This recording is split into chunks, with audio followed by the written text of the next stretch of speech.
चौकीदार ही चोर है। पहले कांग्रेस चल रही थी यहाँ पे फर्स्ट क्लास था, पानी आना शुरू हो गए, स्कूल अच्छे हो गए, सब कुछ अच्छे हो गए। केजरीवाल को बीजेपी और कांग्रेस दोनों मिलकर अलग करना चाहेगी। पोला क्लिनिक वगैरह है, दवाइयाँ मिलती हैं वहाँ पे। इलेक्शन कमीशन ऑफ इंडिया केंद्र सरकार की दलाली करता है। तारे ये देखो, ये तारे, इतनी तारे हैं। ये बोले थे रेवड़ी दे रहा है। आतिशी मैडम यहाँ से जीत रही हैं और उसको हराने वाला कोई नहीं है। कर रहे हैं वाली बात तो आपने कहा, जो कौन आया था?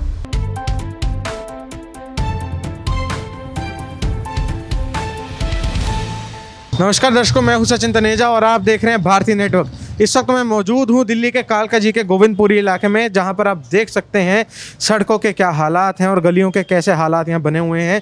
अब इतनी टूटी फूटी सड़कें, और ये वही एरिया है जहां से कालका जी से जहां से लड़ रही हैं दिल्ली की मुख्यमंत्री आतिशी मारलेना। अभी हम इस वक्त यहाँ पर थोड़ा अंदर जाएंगे। यहाँ पर कुछ दुकानदार हैं, कुछ लोग हैं रहने वाले, उनसे बातचीत करी जाएगी, उनसे जाना जाएगा कि ये जो टूटी सड़कें हैं, ये खोखले वादे हैं, क्या इस बार केजरीवाल को दोबारा मौका मिलेगा या इस बार होगा तख्ता पलट, आएगी कांग्रेस या बीजेपी। देखते हैं। इस वक्त हम मौजूद हैं दिल्ली की कुछ खास विधानसभाओं में से खास विधानसभा कालका जी में, जहां पे इस वक्त हमारे साथ कुछ लोग जुड़े हैं जिनसे हम यहां का इस वक्त माहौल जानने आए हैं कि कालका जी विधानसभा का कैसा माहौल है। क्या इस बार केजरीवाल सरकार को मौका देना चाह रहे हैं? क्या आतिशी वापस आएंगी या इस बार कोई और पार्टी बाजी मार पाएगी? नमस्कार भाई साहब, आपका नाम? मेरा नाम संतोष झा है। दिल्ली की बात करें, ये दिल्ली में आपको बताना चाहूँगा, सन 1993 में भारतीय जनता पार्टी की सरकार बनी थी और साहब सिंह वर्मा यहाँ पर सीएम के तौर पर कैंडिडेट थे, लेकिन उन्हें हरिजन एक्ट में कुछ बातें सांसद में बोले, जिसके कारण उनको इस्तीफा देना पड़ा और 52 दिन की सरकार सुषमा स्वराज की रही। उस टाइम में बीजेपी के पास 49 सीट थी, पूरी दिल्ली थी। इन 62 सीट हुई जब, तो 15 सीट पे 5 साल के बाद सिलट के आ गई और शीला दीक्षित की सरकार हुई। भारतीय जनता पार्टी 26 साल से सत्ता में नहीं है। अगर दिल्ली में हरियाणा और महाराष्ट्र की तरह 100% ईवीएम ई चार्ज पाया गया तो केजरीवाल क्या कोई भी नहीं जीत सकता। अगर ईमानदारी बीजेपी लड़ती है तो 40 से 45 सीट पर आम आदमी पार्टी की विजय है दिल्ली की, 5 से 7 सीट कांग्रेस बढ़ेगी और 10 से 15 पर बीजेपी सलट जाएगी, ईमानदारी की हुई तो। लेकिन आज के डेट में इलेक्शन कमीशन से लेके पुलिस प्रशासन से लेके जिसकी केंद्र में सरकार होती है उसकी वाहवाही चलती है, वो सदा चलती आई है। आप कह रहे हैं कि जो ईमानदारी है वो बीजेपी में नहीं है, जो ईवीएम है, इलेक्शन कमीशन, वो उसको कंट्रोल करने की कोशिश करते हैं। बट जब ये जो यहाँ के इस एरिया के जो इलेक्शन ऑफिसर हैं, उन्होंने कुछ वक्त पहले एक लेटर लिखा था जिसमें उन्होंने कहा था कि राघव चड्ढा ने आकर उन पर प्रेशर बनाया। इलेक्शन कमीशन ऑफ इंडिया केंद्र सरकार की दलाली करता है, समझ गए? और मैं नहीं कहता, मैं एक आरटीआई स्पेशलिस्ट हूँ, 26 साल से रिसर्च करता हूँ। अटल बिहारी वाजपेयी की 13 दिन की सरकार बंगारू लक्ष्मण की तहलका के जरिए गया, जिसमें स्टिंग ऑपरेशन का मास्टरमाइंड संतोष झा मैथिल को घोषणा किया। गूगल यूट्यूब रिसर्च करें। नरेंद्र दामोदर दास मोदी जब से सत्ता में आए हैं, जब केजरीवाल ने रेवड़ी पर चर्चा किया तो ये बोले थे रेवड़ी दे रहा है, लेकिन जब ये बहना योजना और लाडली योजना महाराष्ट्र में और हरियाणा में यूज किए हैं तो वहाँ पर भी यही हुआ है। आज केजरीवाल की नक्शे कदम पर कांग्रेस और बीजेपी भी घोषणा कर दी है। केजरीवाल को बीजेपी और कांग्रेस दोनों मिलकर अलग करना चाहेगी, क्योंकि ये केंद्रीय लेवल पर कांग्रेस और बीजेपी खेलती है और आम आदमी पार्टी तीसरी मोर्चा इन दोनों का दुश्मन है। और यहाँ पर ईवीएम से लेकर, ईवीएम जो है कोई छूट से बाहर नहीं है और ये तो प्रत्यारोप लगाए जाते हैं। और आप खुद को एक शिक्षित हैं, आपने कलम और कैमरा उठाए हैं। हमें सबको सोचना पड़ेगा, जो आज़ाद भारत के गुलाम नागरिक, गुलाम मानसिकता के लोग हो चुके हैं। हमारे बुजुर्ग पहले अनपढ़ थे तो पढ़े लिखे नेता ढूंढते थे, आज हमारे युवा कॉलेज स्कूल में पढ़ लिख करके मूर्ख नेता चाय वाला चुनता है। चौकीदार ही चोर है। केजरीवाल को कांग्रेस और बीजेपी दोनों मिलकर ध्वस्त करेगा। जो अगर दिल्ली हार जाएगा तो कांग्रेस के लिए पंजाब शगुन हो जाएगा और बीजेपी तो बैकफुट पर खेलेगी ही। नरेंद्र दामोदर दास मोदी इस बार 5 साल की सरकार घींच तीर के चला तो रही है, लेकिन अब ये निर्देशक समिति में ही जाएंगे और भारत में पहला दिन होगा जो नरेंद्र दामोदर दास मोदी प्रधानमंत्री और गृह मंत्री अमित शाह जब सत्ता। भाई साहब ने दिल्ली की सरकार के बारे में बहुत बढ़िया से समझाया कि कैसे दिल्ली की सप्ताह अभी तक चलती आई हैं और कैसे आगे उनको लगता है कि होगा। अब फाइनल रिजल्ट तो 8 फरवरी को आएगा, तभी पता चलेगा दिल्ली में किसकी सरकार बनेगी। तो फिलहाल अगर कालका जी की बात करें, आपको लगा अब अतिशी जी यहाँ से लड़ रही हैं, तो कालका जी विधानसभा का जो लोग कहते हैं कि जो सड़कों की दिक्कतें हैं, कुछ दिक्कतें हैं, वो आने वाले 5 सालों में पूरी हो पाएंगी, ठीक हो जाएंगी? बिल्कुल ठीक हो जाएंगे। बहुत सारे गलियाँ ठीक हो गए, साफ पानी आना शुरू हो गए, स्कूल अच्छे हो गए, सब कुछ अच्छे हो गए। आतिशी मैडम यहाँ से जीत रही हैं और उसको हराने वाला कोई नहीं है। अच्छा, ये गर्दी करके यहाँ नहीं जीत सकते कोई भी। अच्छा, एक बात पूछेंगे, केजरीवाल जी ने दावा करा कि उन्होंने जो सरकारी स्कूल है उनको प्राइवेट स्कूल जितना बढ़िया बना दिया, तो क्या आप अपने बच्चों को वो सरकारी में डालना चाहेंगे? बिल्कुल डालना चाहेंगे, क्यों नहीं डालना चाहेंगे। जब बड़ा लगता है सरकारी स्कूल इतने बढ़िया बन चुके हैं, बिल्कुल बन चुके हैं, इस लायक हैं कि अगर कोई पैसे वाला भी है वो भी वहाँ पढ़ सकते हैं। और अगर बात करी जाए अस्पतालों की, और एक संजीवनी योजना भी आने वाली है, अब ऐसा बता रहे हैं केजरीवाल जी, तो अस्पतालों की बात करें, क्या आपको मोहल्ला क्लिनिक या फ्री इलाज का लाभ मिला? बिल्कुल मिला है, एरिया के लोगों को सबको मिला है। तो इस बार आपका मतदान फिर से केजरीवाल सरकार को बिल्कुल देंगे। और केजरीवाल जी की अगर इमेज की बात करी जाए, जो उनकी इमेज खराब हुई थी पिछले कुछ दिनों में उनकी गिरफ्तारी की वजह से, वो तो पॉलिटिक्स है। क्या ईमानदार साबित हो पाए हैं वो आपके लोग? बिल्कुल ईमानदार साबित हो चुके हैं। इस बार केजरीवाल सरकार बनाएंगे, बिल्कुल सरकार बनाएंगे। 55 सीटें उनका आ रही हैं। नमस्कार सर, आपका नाम? राजा ने। आप कितने साल से यहाँ रह रहे हैं? 86 से आप यहीं रह रहे हैं। तो आपने कई सरकारें आई गई, आपने सब देखा? नहीं, एक ही आई थी, एक चली गई। कौन सी? कांग्रेस। और उसके बाद कोई सरकार नहीं है? उसके बाद नहीं है। ये जो 10 साल से राज कर रहे हैं दिल्ली में, ये कर रहे हैं वाली बात पे आपने कहा जो कौन आया था? अब जो प्रेजेंट है, ये 10 साल से ये चल रहे हैं और ये सही चल रहे थे, लेकिन इनको सही चलने का मौका ही नहीं दे रहे। कौन नहीं दे रहा? अब ये जानी जाननहार हो जी। अच्छा, पहले कांग्रेस चल रही थी यहाँ पे फर्स्ट क्लास जी, और मैं अभी भी कांग्रेसी हूँ जी। लेकिन मैं ये ज़रूर कहूँगा कि अगलियों ने ये उस टाइम जो थी, ये पक्की पकाई पे ऊपर आके सब बैठ गए हैं, चाहे आतिशी हो तो चाहे कोई हो। पहले लाइनें पड़ी थी जी, लेकिन वो काफ़ी पुरानी हो गई, तो अब इन्होंने इनको रिप्लेस किया। अब एक तरफ से वो खोद के जाते हैं और ऊपर से अभी लेयर करने की ही करते हैं, तो फिर वो ये कह रहे हैं गैस लाइन वाले आ जाते हैं, एक जो फिर वो खुदाई कर देते हैं।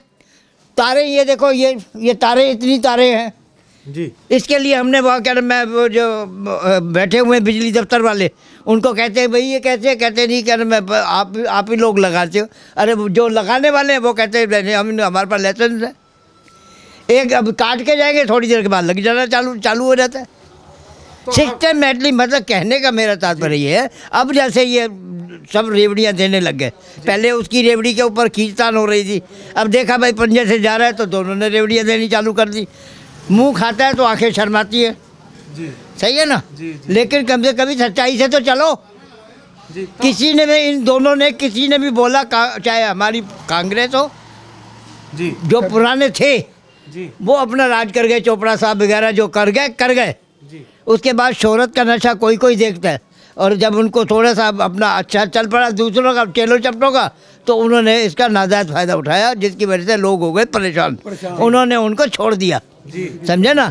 मैं आ रहा हूँ बिल्कुल सीधी बात पे जी। तो कहने का अर्थ मेरा ये है कि जब तक हम सिस्टम से नहीं चलेंगे, हम आपका लोग सभी जानते, अब सब कहेंगे महंगाई के ऊपर कोई बात नहीं कर रहा, दूध गरीब आदमी के लिए पीना मुश्किल, सब चीज़ें मुश्किल है। सिर्फ बस ये रोज वो उसने उसके ऊपर एलिगेशन लगाया, उसने उसके इतने आंकड़े मांगे। मेरे को एक छोटी सी गुजारिश है मेरी कि इतने ये सब बताते हैं कि इन्होंने वहाँ पे ये क्या नाम है हॉस्पिटल बना दिए, क्या नाम है ये कर दिया। ऑल इंडिया मेडिकल इंस्टीट्यूट के अंदर मेरी मिसेज का 2 साल कार्डियोलॉजी के डिपार्टमेंट में इलाज चल रहा था, एंड फिर उसके बाद एंड में थोड़ा उनको तबीयत ख़राब हो गई तो हम उनको उठा के ले गए। उन्होंने वहाँ पे इमरजेंसी में उनको रखा और उनको जब ऐसी कंडीशन हो गई कि उनको आरबी भी देनी पड़ गई जी। उसके बाद भी मेरे को कहने लगे भाई साहब एक रात रखा, दूसरे दिन कहने लगे सुबह को इनको हम शिफ्ट शाम को रात को इसी टाइम 11 बजे आप इनको ले जाओ, हमारे पास बेड नहीं है। अरे भाई बेड नहीं है, 2 साल से तुम्हारे यहाँ इलाज चल रहा है, बेड क्यों नहीं है? तो ये जो 70 साल की, ये 70 साल वाले को हम इलाज करेंगे गागेगी और साथी में बड़ा फ़र्क है। तो वो क्या नाम है ये क्या नाम है जो इलाज करेंगे, जब उनके पास बेड ही नहीं है तो पहले तो इनको चाहिए बेडों का भी तो इंतज़ाम रखो। जी। हॉस्पिटल इतने बनाओ ताकि मरीज आदमी वो न करे। जी ये मेरी गुजारिश है। सर, ये आपके ये जो विचार हैं हम जरूर आप बाकी जनता है सरकार तक पहुंचाएंगे। और इस बार अगर देखा जाए फिर आप मतदान इस बार किसको देना चाहेंगे? किसको? आप अपना वोट किसको देना चाहेंगे? देखो भाई साहब, बात यह है, मैंने आपको शुरू में बोल दिया कि मैं हूँ कांग्रेसी। जी बस आप समझिए ना। जी बस ठीक है, चलो। धन्यवाद सर, बहुत अच्छा लगा आपसे बात करके। और आपका ये जो विचार है जरूर जनता तक नहीं, और लोगों अगर तक आप पहुंचेंगे। वाजिब समझते हैं इस बात को, जी जी बिल्कुल बिल्कुल सर। क्योंकि लोगों की जो ये जरूरी नहीं है कि ये सबका पेट भरा हुआ है तो मतलब मेरा भी पेट भरा हुआ है। जी वो गरीब है, कोई कैसा है ये क्या नाम है ये। हाँ, ये है मोहल्ला क्लिनिक वगैरह है, दवाइयाँ मिलती हैं वहाँ पे, ऐसी बात नहीं है, सब कुछ है।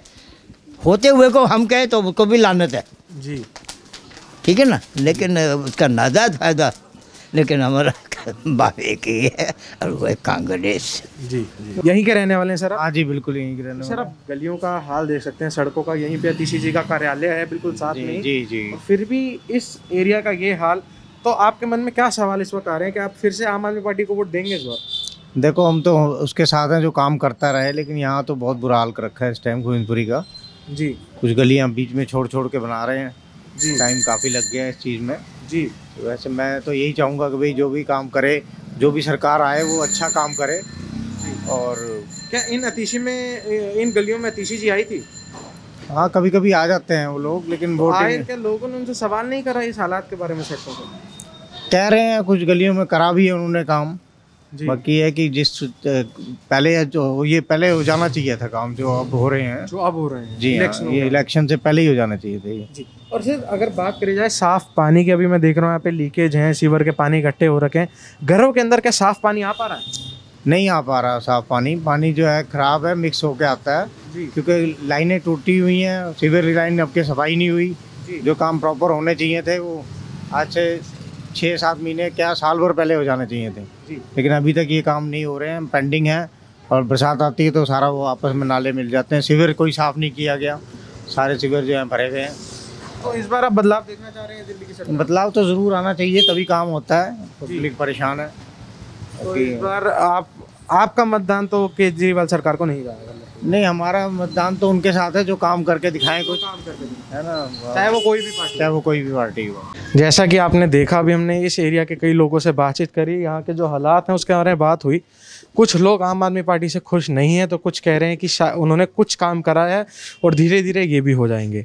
और कई लोग हैं जो ना बीजेपी चाहते हैं ना आम आदमी पार्टी चाहते हैं, बट वो चाहते हैं कांग्रेस। वो चाहते हैं जो राज पहले शीला दीक्षित का था वही सरकार आए और काम करे। और लोगों की कई शिकायतें हैं कि जो कमिश्नर हैं या जो एमसीडी के लोग हैं वो काम नहीं कर रहे, पानी की दिक्कतें हैं, बिजली की दिक्कतें हैं, ऑटो वालों से बात हुई। और किराएदारों का सबसे बड़ा एक मुद्दा पहले भी बातचीत हुई थी कि जो किराएदार हैं उनको फ्री बिजली और पानी का लाभ नहीं मिल पा रहा। वो दिक्कत और भी जगहों पर आ रही है। अब ये इलाका वही इलाका है जहाँ से अतीशी जी खुद लड़ रही हैं, और उस इलाके का ये हाल है जहाँ पर लोग उनसे बहुत ज़्यादा परेशान हैं। और अतीशी दी आए दिन नए योजनाएं और नए वादे कर देती हैं।